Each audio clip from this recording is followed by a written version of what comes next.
बढ़ता ही चला गया नाम। और नाम ने फिर जीवन में निष्ठा पैदा कर दी।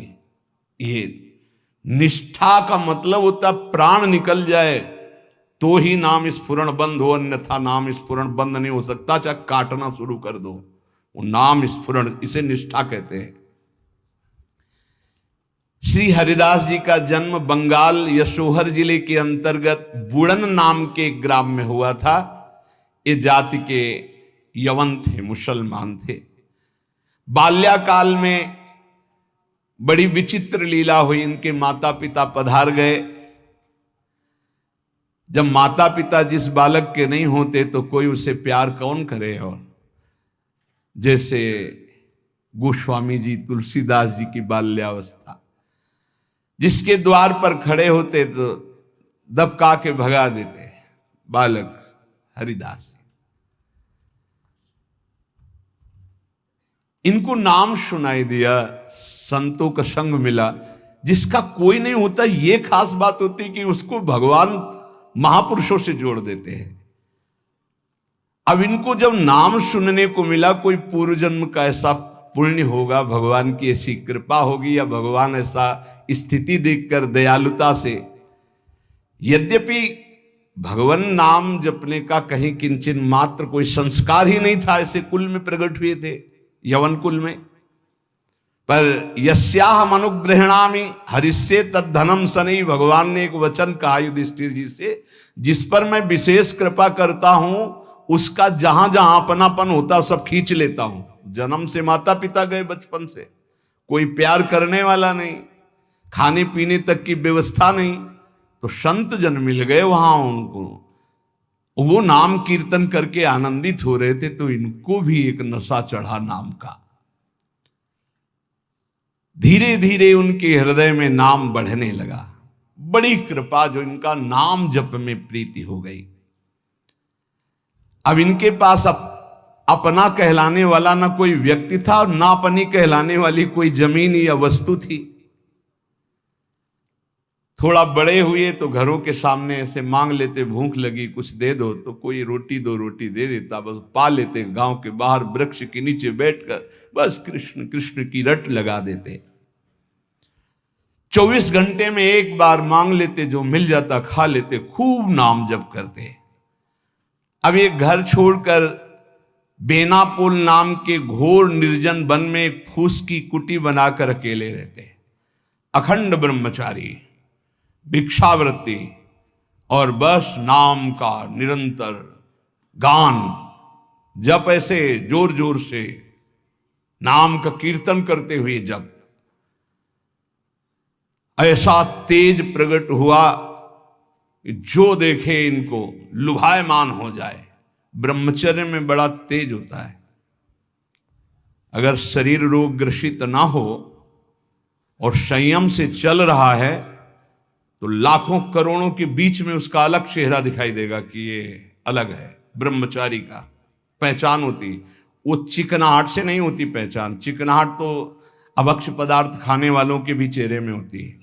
उसका तेज, उसके नेत्र, उसकी वाणी, उसका आकर्षण, लाखों में अकेला वो नजर आएगा। आजकल के 13-14 वर्ष के नए नए बच्चे ऐसे गंदी वासनाओं के शिकार हो रहे हैं, बड़ा हृदय पीड़ित होता है। छोटे छोटे बच्चों को गलत शिक्षाएं बच्चों से मिल गई या मोबाइल से मिल गई, सर्वस्व नाश कर रहे। जिस समय लावण्य प्रकाशित होने की नव किशोर अवस्था, उसी समय नष्ट हो जाते हैं। जो देखता ठाकुर हरिदास जी को प्रभावित हो जाता। क्या दे दूं, ऐसा लगता क्या दे दूं, कैसे हमसे बात करें, ये हमारी तरफ हेर ले, नेत्र नीचे, बस नाम चल रहा है।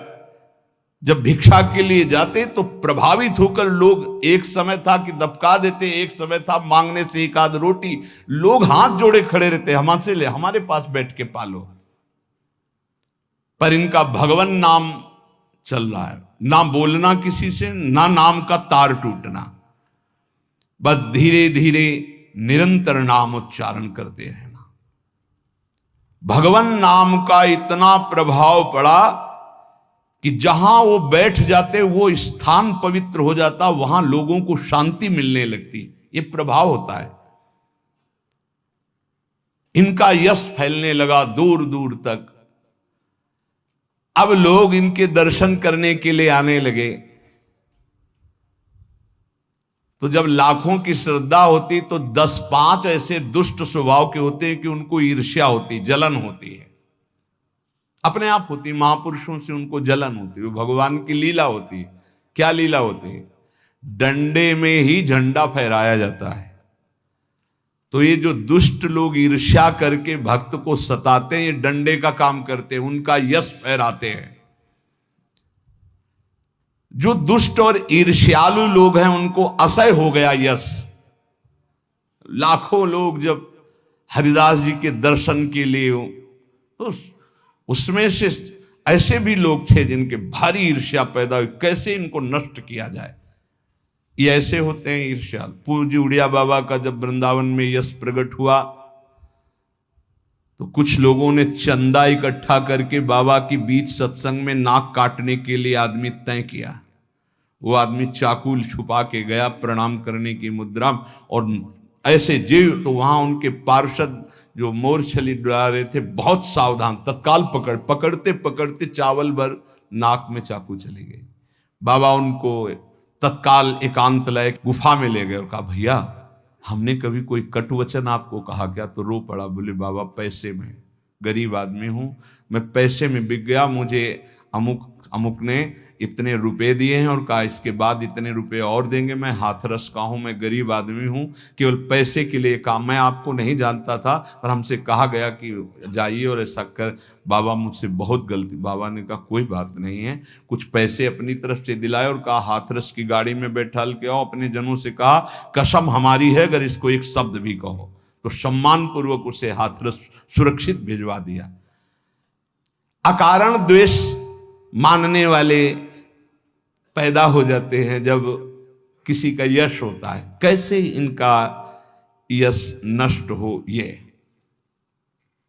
ईर्ष्यालु एक रामचंद्र खां नाम के बड़े जमींदार थे। यार हमारे पास तो जमीन रुपया पैसा, कोई नमस्कार नहीं करता है। 2 रोटी मांग के खाने वाला, नाम जपती, इसको जिसको देखो प्रणाम करता चल। ये लगता है कौन भाई? बोले बाबा जी। बाबा जी मतलब बाबा जी तो एक लगता है क्या यार, मतलब बाबा जी क्या है?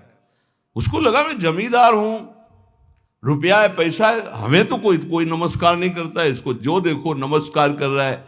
कैसे इसका यश नष्ट करूं? तो पहला बाण होता है कामिनी। जब कभी किसी को नीचा दिखाना होता है, ऐसा होता है। जब कभी किसी का यश होता है तो विविध प्रकार की माया के पार्षद अपना प्रयास करते हैं। तो उसने विचार किया कि इसका कैसे नाश किया जा सकता है, कैसे नीचा दिखाऊं, इसके बड़े हुए यश को कैसे मिट्टी में मिलाऊं। जमींदार तो था ही, पैसे थे ही। उसने विचार किया कि इनके पतन करने के लिए, इनका पतन भी करूं, उपहास भी करूं, दोनों बातें हो जाएंगी। उसने नवीन अवस्था की वैश्या 2 जो उसके परिचय में थी, उनमें से एक को देखा जो बहुत प्रवीण, बहुत सुंदर, बहुत चालबाज, चतुर। उसे कहा जितना रुपया चाहोगे उतना देंगे, बस इनकी कुटिया में जाओ, इनको पतित कर दो, फिर हम अल्लाह मचा देंगे और तुम हां बोल देना। वो पैसे में बिकने वाली उसको तो क्या, पर सीमी की चाप सके को ताशु, बड़ रखवार रमापति जाशु। जिसके बड़े रक्षक भगवान है उसको कौन पतित कर सकता है, नीचा दिखा सकता है। एक बार गदाधर भट्ट जी का बहुत बड़ा यश फैला हुआ था। जब वो सत्संग करते तो हजारों लाखों लोग सत्संग का आनंद लेते। तो उसमें एक कल्याण सिंह नाम के जमींदार धनी मानी आते थे। अब सत्संग में संयम की चर्चा होती, तो जब से सत्संग सुना उन्होंने अपनी पत्नी से बात नहीं किया। गृहस्थ धर्म का जो संयोग है उन्होंने बात ही नहीं की। इस विश्व ब्रह्मांड में भगवान और भगवान के भजन के सिवा कोई तुम्हारे कर्म का नाश नहीं कर सकता। इसे दिमाग में लिख लो, चाहे डायरी में लिख लो, चाहे हृदय में बैठा लो। कोई भी त्रिभुवन में भगवान और भगवान के भजन के सिवा ऐसा नहीं जो तुम्हारे कर्मों को विध्वंस कर दे, कोई नहीं है। एक बार महर्षि ब्रह्म ऋषि विश्वामित्र जी ने त्रिशंकु जी के कर्म विधान को मिटाने की कोशिश की और कहा तुम्हें जो वशिष्ठ जी नहीं प्रदान कर सके वो मैं प्रदान करूंगा। और अपने मंत्र बल से, तपोबल से उन्होंने स्वर्ग भेजा। अनाधिकारी का स्वर्ग में प्रवेश नहीं होता है। अगर वो पुण्य बल से अधिकार भी प्राप्त कर लिया है लेकिन ब्रह्म ऋषियों की अनुमति नहीं है तो भी नहीं होगा। वशिष्ठ जी ने नकार दिया था त्रिशंकु को, विश्वामित्र जी ने भेजा, वहां से धक्का लगा के वापस किया गया। वो खोपड़ी के बल उल्टे टंग गए। तो उनका रुको मैं नई सृष्टि प्रकट करता हूं। उन्होंने कुछ नई सृष्टि की रचना शुरू की। जिस तप बल का संग्रह कर रहे थे, मेनका ने आके उस सारे तप बल को चौपट कर दिया। उन्हीं से शकुंतला का प्रादुर्भाव हुआ, जिससे दुष्यंत पुत्र महान बलशाली भारत भाग्य विधाता प्रकट हुए हो। भरत जी उनका नाम, जो बाल्यावस्था में अश्व संचालन विद्या, राज्य विद्या सब ऋषियों से सीख चुके थे, संपूर्ण राज्य विद्याएं, और सिंहों के बालकों के साथ बलपूर्वक युद्ध करते थे। मेनका अप्सरा ने कुछ ही मिनट में उनके मन को अधीन करके सारी शक्ति क्षीण कर दी। आज भी त्रिशंकु उल्टा टंगे हुए हैं शास्त्र विधान के अनुसार।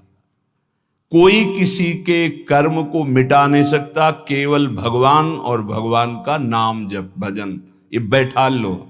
चाहे जहां भाग के चले जाओ, माया के नाटक के सिवा सत्य वस्तु केवल श्री भगवान है। वो खुद अपने श्री मुख से कह रहे, मामेव ये प्रपद्यन्ते माया में ताम तरन्ति। इसमें किसी का कोई तर्क काम नहीं करेगा। ऐसा सामर्थ्यशाली कोई नहीं हुआ जैसे भगवान वशिष्ठ हुए, कोई सामर्थ्यशाली नहीं हुआ। ऐसा सामर्थ्यशाली कोई नहीं हुआ जैसे सदानंद जी हुए, जो विदेहराज जनक जी की गुरु पदवी पे विराजमान थे। लेकिन भगवान ने लीला करके दिखाई।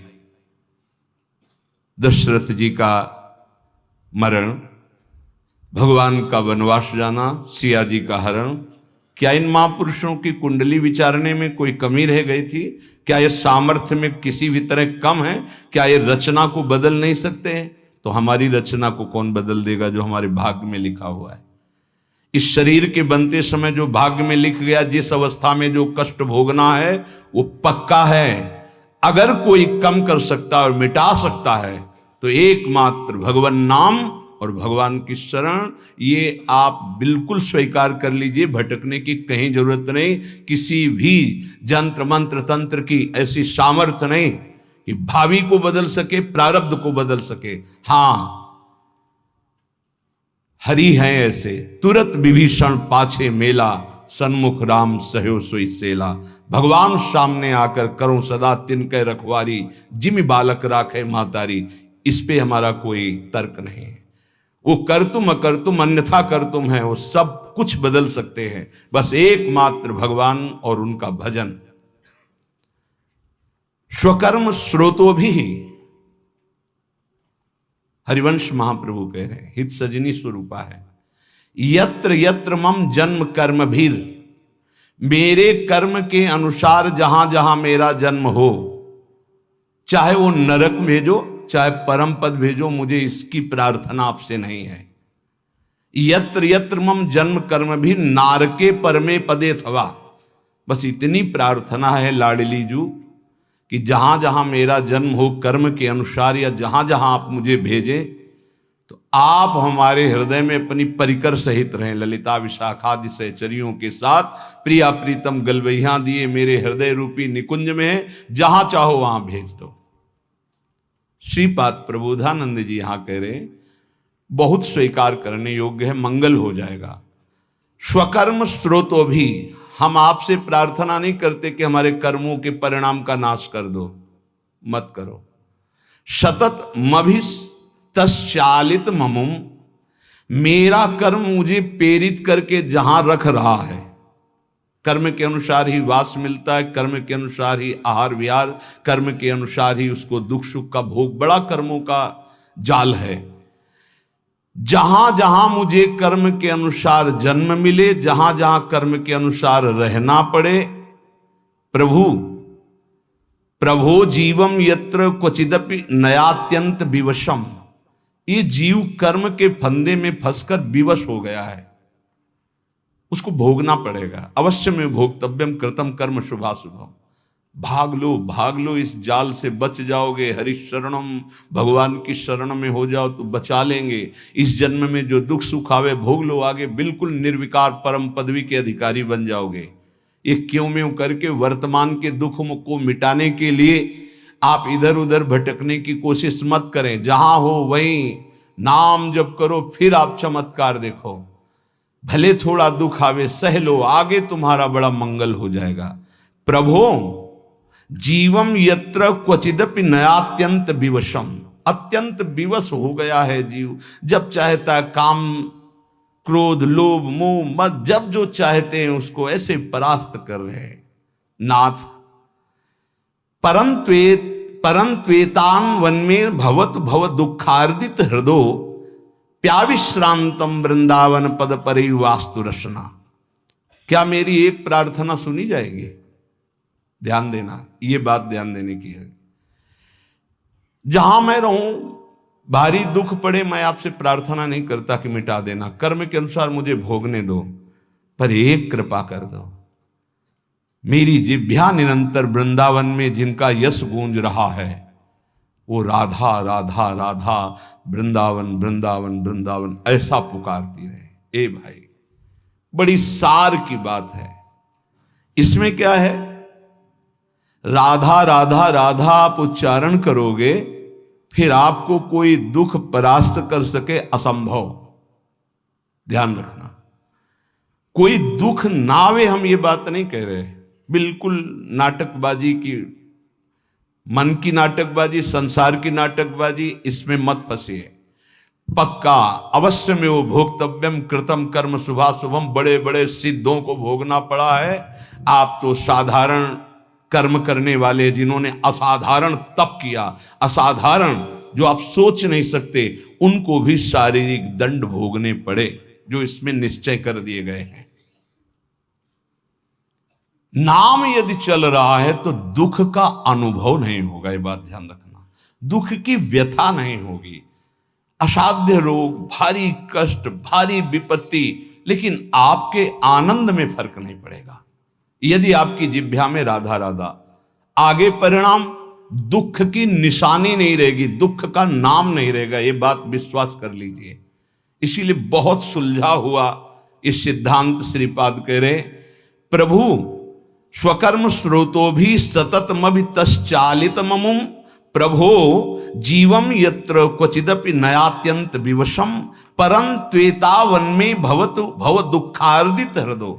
मैं दुखित हृदय से कह रहा हूं, जहां मेरा जन्म हो होने दो, जो मुझे भोगना है निश्चित भोगने दो, भाई एक कृपा कर दो कि वृंदावन में डाल डाल पात पात में, वायु के प्रवाह में भी, पशु पक्षियों के मुख से भी जहां राधा राधा राधा गूंज रहा है, ऐसे वृंदावन में थोड़ी प्रीति हो जाए और हमारी रसना रात दिन राधा राधा राधा ऐसा रटे। नाथ इतना तो मुझे दे दो। और इतना मिलने का फल क्या है?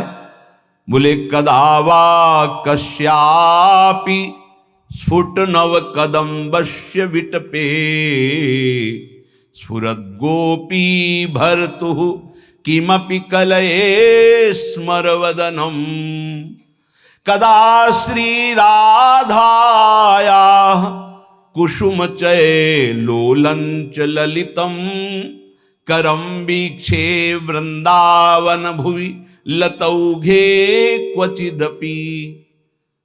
जहां भी हो आप वहीं से, आप भजन में नहीं हो तो इसलिए विश्वास नहीं होगा। श्रीपाद करें कहीं भी हो गए, वृंदावन तुम्हारे ऊपर कृपा करेगा। पर यह जरूर है, पहले महापुरुष बाद में प्रिया प्रीतम, ये पक्का, ये ध्रुव सिद्धांत है। जब कभी किसी को प्रिया प्रीतम का साक्षात्कार होना होगा तो पहले रसिक महापुरुष का दर्शन होगा, और जब